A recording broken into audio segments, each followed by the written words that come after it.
আসসালামু আলাইকুম প্রিয় শিক্ষার্থীবৃন্দ, আশা করি সবাই ভালো আছো। ইতিমধ্যে প্রধানমন্ত্রী শিক্ষা সহায়তা ট্রাস্টের উদ্যোগে উপবৃত্তির টাকা প্রেরণ শুরু হয়েছে। এই টাকা বিভিন্ন প্রতারক চক্র বিভিন্ন মাধ্যমে আত্মসাৎ করে থাকে। বিভিন্ন ভাতার টাকা, বয়স্ক ভাতার টাকা, পঙ্গু ভাতার টাকা, প্রতিবন্ধী ভাতার টাকা, এমনকি উপবৃত্তির টাকা, এই সকল টাকা কিন্তু প্রতারক চক্র হাতিয়ে নেয় বিভিন্ন পদ্ধতি অবলম্বন করে। তাই প্রতারক চক্র থেকে সাবধান। উপবৃত্তির জন্য কেউ কখনো কাউকে ফোন দেবে না, কোনো স্যারও ফোন দেবে না, কোনো অফিস থেকেও কোনো সময় ফোন দেওয়া হবে না যে আপনার টাকা, উপবৃত্তির টাকা প্রেরণ করা হয়েছে, আপনি এই করুন। আর যদি কারো অ্যাকাউন্টে কোনো সমস্যা থাকে তাহলে কিন্তু অফিস থেকে কোনো ফোন দেবে না, কারণ অ্যাকাউন্টটি সচল কিনা বা অচল এটা কিন্তু একমাত্র আপনি জানেন। এটি যখন আপনি কমপ্লেন করবেন তখনই শুধু অফিস জানবে। তাছাড়া কিন্তু অফিস কারো নাম্বার অ্যাক্টিভ বা ডিঅ্যাক্টিভ এরকম কোনো তথ্য কিন্তু তাদের কাছে থাকে না। কারণ আপনি ফোন দিলে তখন দেখা যায় আমাদের অনেক সময় ৪-৫ মিনিট লেগে যায় তাদের সমস্যার সমাধান করতে বা তাদেরকে লাইনে পেতে। আর আপনাকে খুঁজে, খুঁজে কার নাম্বারে সমস্যা আছে এরকম ফোন কিন্তু কখনো কাউকে দেবে না। তাই প্রতারক চক্র থেকে সাবধান।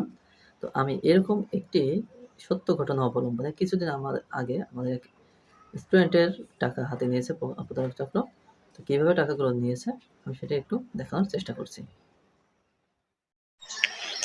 আসসালামু আলাইকুম, নগদ কাস্টমার কেয়ার থেকে আরিয়ান বলছি।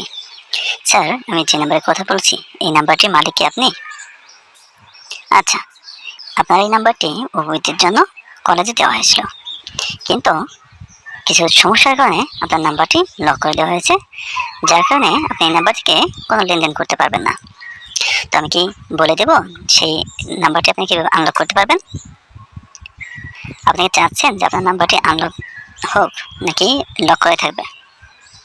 আচ্ছা, যদি চান যে নাম্বারটি আনলক হোক তাহলে আমি আপনাকে কিছু পদ্ধতি অবলম্বন করতে বলবো।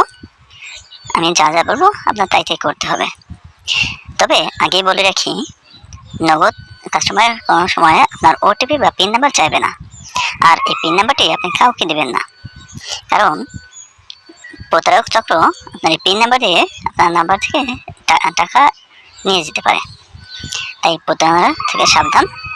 সকল সময় আপনার এই পিন নাম্বার এবং ওটিপি গোপন রাখবেন, কারোর সাথে শেয়ার করবেন না। স্যার, আপনার এই নাম্বারটি এখন আমরা আনলক করার জন্য পদ্ধতি অবলম্বন করছি। তো আপনার এই নাম্বারে একটি ভেরিফিকেশন কোড যাবে, কিন্তু আপনি আমাকে কোডটি বলবেন না। কোডটি না বলে আমি আপনাকে কিছু পদ্ধতি অবলম্বন করতে বলবো। সেই পদ্ধতিতে আপনি আমাকে জানাবেন, আমি সেভাবে ব্যবস্থা করব। আপনার এই নাম্বারে দেখেন একটু কোড গেছে, এই কোডটির সাথে আপনি 2024 গুণ করুন। আচ্ছা স্যার, ঠিক আছে, আমরা পেয়েছি। এখন আমি আপনাকে আরও কিছু কথা বলবো, যে কথাগুলো আপনাকে মানতে হবে আপনার নাম্বারটি আনলক করার জন্য। নাম্বারটি কয়েকদিন যাবত লক থাকার কারণে নাম্বারটি ফ্রিজ হয়ে গেছে, নাম্বারটি আনফ্রিজ করতে হবে। তাই কিছু টাকা ব্যালেন্সে যোগ করুন। আপনার নাম্বারে কি আপনি 20,000 টাকা এখন যোগ করতে পারবেন? পরবর্তী আপনার টাকা আপনারই থাকবে, কোনো সমস্যা নেই, শুধু আপনার ব্যালেন্সে যোগ করতে হবে।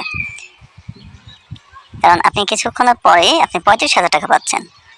এখন আপনি যদি 20,000 টাকা যোগ করেন তাহলে আপনার ব্যালেন্সে ওই টাকাটা যোগ হবে, তাহলে ওই টাকাটা যোগ হবে না এবং আপনি টাকাটা তুলতেও পারবেন না। আমরা পিনটি রিসেট করে দিয়েছি।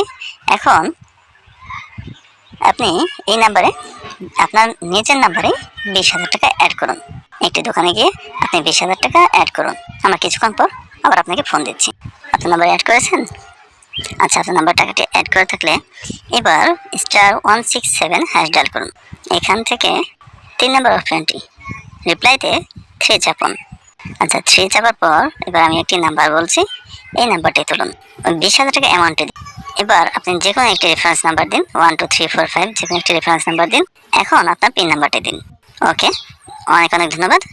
থ্যাংক ইউ স্যার, আমাদেরকে সহযোগিতা করার জন্য। আপনার নাম্বারটি আনলক করে দেওয়া হয়েছে। এখন আপনি যে কোনো লেনদেন করতে পারবেন, আপনার নাম্বারে কোনো সমস্যা নেই। ধন্যবাদ। এইভাবেই ওই শিক্ষার্থী প্রতারণার শিকার হয়, টাকাগুলো কিন্তু নিয়ে যায়। পরবর্তীতে জিডি করা হয়েছিল। অনেক চেষ্টা করেও কিন্তু ওই টাকার ফেরত পাওয়া যায়নি। তাই প্রতারণা থেকে সাবধান। কোনো প্রকার কোনো তথ্য শেয়ার করা যাবে না। কেউ যদি এরকম অবৈধভাবে ফোন দেওয়ার চেষ্টা করে বা কোনো তথ্য চায়, তাহলে কোনো তথ্য দিবেন না। প্রয়োজনে স্কুলের কর্তৃপক্ষের সাথে যোগাযোগ করুন।